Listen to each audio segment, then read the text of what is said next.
اگر آپ چینل پر پہلی بار آئے ہیں تو ابھی سبسکرائب کر کے بیل آئیکن پریس کریں اور رہیں باخبر۔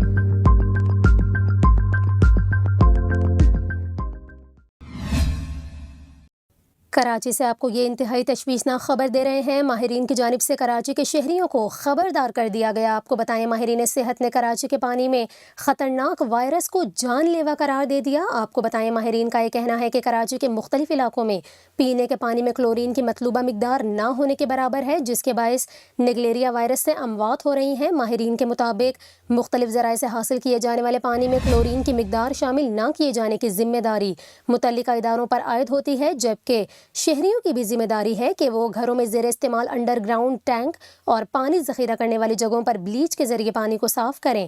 آپ کو بتائیں کہ کراچی کے علاقے نیو کراچی کے 45 سالہ رضوان بھی نگلیریا وائرس کے باعث جاں بحق ہو گئے تھے، جنہیں پہلے نیو کراچی کے ایک ہسپتال میں داخل کرایا گیا، جس کے بعد گلشن اقبال میں واقع نجی ہسپتال منتقل کیا گیا تھا، جہاں پر وہ دوران علاج دم توڑ گئے تھے۔ آپ کو یہاں پر یہ بھی بتائیں نگلیریا کے باعث کراچی میں رواں سال اب تک 9 افراد جان سے جا چکے ہیں، اور اس حوالے سے director general health service Sindh کا یہ کہنا ہے کہ شہریوں کو فراہم کیے جانے والے پانی میں کلورین کی مقدار لازمی شامل کی جائے۔